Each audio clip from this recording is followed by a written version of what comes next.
पहले भाग में शैतान ने मधु को मार डाला और उसके शरीर में घुस गई। फिर क्या हुआ, आइए देखें। उस दिन जब रात में मधु की मां, पिता और छोटी बहन सो रहे थे, वो शैतान मधु के शरीर से बाहर आई और बोली, इस घर में और कितने लोग हैं? मुझे पता होना चाहिए ना। ये सोचते हुए वो शैतान उस कमरे में गई जहां वो तीनों सो रहे थे। तो इस घर में मधु के अलावा 3 और लोग रहते हैं। मैंने एक एक करके अगले 3 दिनों में मार डालूंगी और फिर छोड़ दूंगी ये घर। वो शैतान फिर से मधु के शरीर में घुस गई। अगले दिन सुबह मधु की मां मधु के कमरे में आई और उसे जगाने लगी।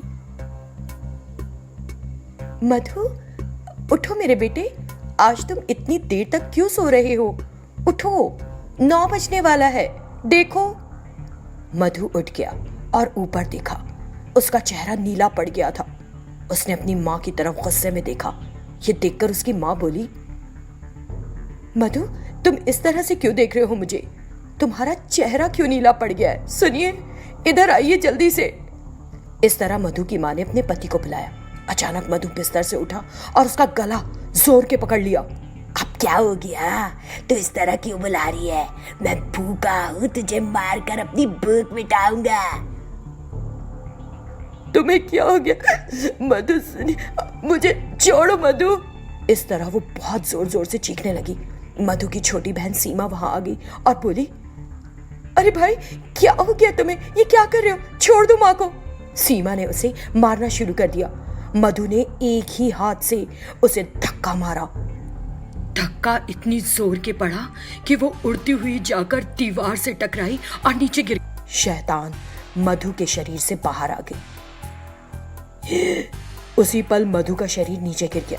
ये देखकर मधु की मां हैरान रह गई और उसके शरीर को बहुत झटके से देखने लगी। इसी बीच वो शैतान सीमा के पास गई। तुमको क्या लगता है मैं कौन हूँ? तुमने मुझे मारा और मुझे गुस्सा दिलाया, मैं तुमको नहीं छोड़ूंगी। शैतान ने सीमा को पकड़ा और मार डाला। ये देखकर मधु की मां चीख पड़ी, हे ईश्वर, मेरे बेटे को क्या हो गया? ये शैतान कौन है? शैतान ने मेरे बच्चों को मार डाला। खूनी शैतान, तूने क्यों हत्या की मेरे बच्चे की?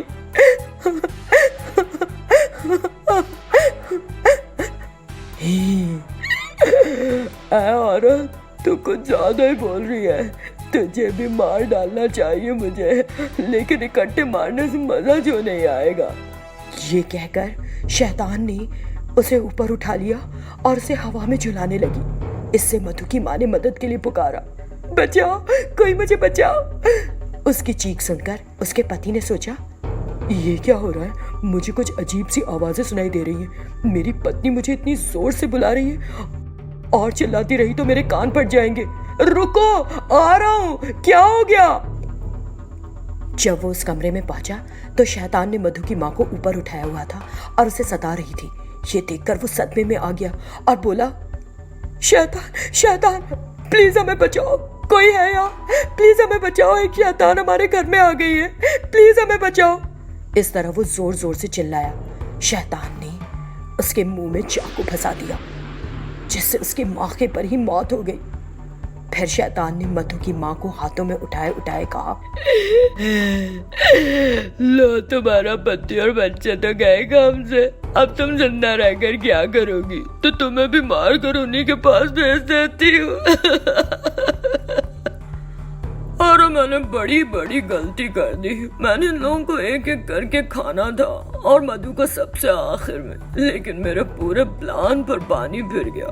जबरन इन लोगों ने भी अपनी जान गंवा दी। हाँ, अब इनके मरे हुए शरीरों को खाकर ही अपनी भूख मिटानी होगी। ये कहते हुए शैतान उस घर में घूमने लगी। ये घर तो काफी बड़ा और सुंदर है, तो फिर मैं कहीं और क्यों जाऊं? मैं इसी घर में आराम से रह सकती। ये सोचकर उस शैतान ने उस घर की सारी लाइट्स एक एक करके तोड़ दी। पूरे घर में अंधेरा छा गया। अपनी मंत्र शक्ति से उसने उस घर के सारे दरवाजे और खिड़कियां एक ही पल में बंद कर दिए। उसने उस घर का दरवाजा लॉक कर दिया और सोचने लगी, अब ये घर सिर्फ और सिर्फ मेरा, मैं यही रहूंगी। इस तरह उस पूरे परिवार को मौत के घाट उतारकर वो वहीं रहने लगी। पूरे चांद की रात एक जंगल में एक सांप और एक चुड़ैल आपस में बात करते हुए, आज पूरे चांद की रात है, आज अगर मैं किसी मनुष्य को मारकर उसका खून पी लूं तो मैं हमेशा जवान बना रहूंगा। दोस्त, मेरा भी यही ख्याल है। अगर मेरी जैसी चुड़ैल पूरे चांद की रात किसी मनुष्य को मारे और उसका खून पिए तो इस शैतान जिंदगी से मुक्ति मिल सकती है। तो चलो फिर अपने शिकार को ढूंढें। सांप और चुड़ैल दोनों साथ में आगे बढ़ गए। ठीक उसी समय एक आदमी एकदम अकेला उस रास्ते से गुजर रहा था।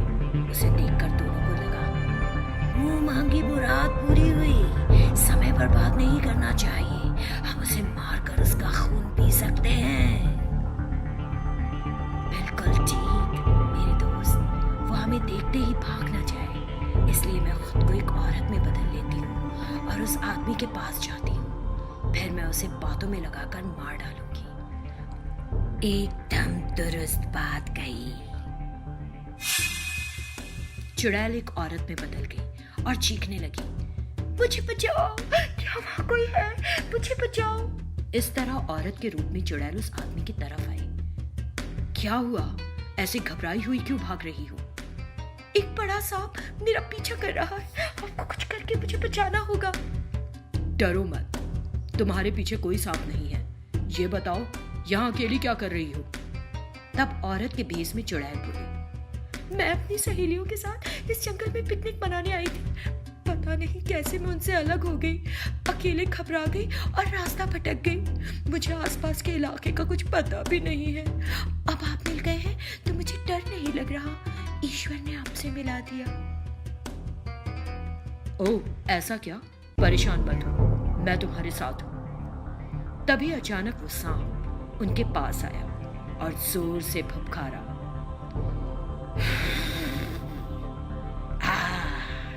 आज तो 2 शिकार मिल गए, तुम दोनों को खाकर कई दिनों तक भूख नहीं लगेगी। औरत के भेष में चुड़ैल ने नाटक किया कि वो डर गई है। नहीं नहीं, हमें मत मारो। इस तरह वो जोर जोर से चीखने लगी। नहीं नहीं, हमें मत मारो, प्लीज हमें छोड़ दो। जब आदमी भी विनती करने लगा तो तुरंत वो औरत वापस चुड़ैल बन गई। ओ नहीं, डर गया बेचारा। उसने पहली बार एक चुड़ैल और सांप को साथ देखा है, शायद कहीं दिल का दौरा ना पड़ जाए बेचारे को। वो आदमी घबराते हुए बोला, तुम चुड़ैल हो? नहीं, मुझे मत मारना प्लीज, मैं तुम दोनों से विनती करता हूँ, मुझे मत मारो। ये कहते हुए वो रोने लगा। काश कि हम तुमको छोड़ सकते, लेकिन डरने की कोई बात नहीं, बस कुछ देर तड़पोगे, फिर ओम शांति। तभी वो आदमी हंसने लगा और एक बहुत बड़ी प्रेतात्मा में बदल गया। इस बार डरने की बारी सांप और चुड़ैल की थी। वो प्रेतात्मा उनके डर को भांप गया। अब तक तुम दोनों मेरे साथ खेल खेल रहे थे, मैं भी तुम्हारी तरह ही इंसान की तलाश कर रहा था। अचानक एक चुड़ैल सामने आ गई। समझ नहीं आया कि तुम दोनों की बातें सुनकर हंसूं या रोऊं। तुम दोनों मुझे 2 बराबर हिस्सों में काट कर खाओगे? फिर से बताना जरा। वो सांप और चुड़ैल बेहद डर गए।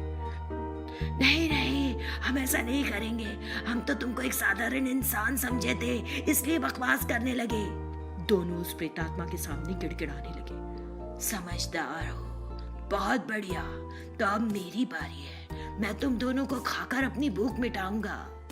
नहीं। उस बड़े शैतान ने उन दोनों को निगल लिया। वाह, सांप और चुड़ैल का साथ, खट्टे मीठे, बड़े टेस्टी थे। पहली बार एक साथ खाने को मिले, मजा आ गया। बेचारे, दोनों ने अपनी मृत्यु को अपने ही द्वारा रचे गए भ्रम से आमंत्रित किया। फिर वो बड़ा शैतान हंसा और वहां से गायब हो गया। अगले पल क्या होगा, हम में से किसी को इसकी खबर नहीं। आगे पीछे होने वाली घटनाओं पर हमारा कोई नियंत्रण नहीं। सांप और चुड़ैल ने क्या कभी सोचा होगा कि उनका रचा खेल उनकी ही मौत बन जाएगा।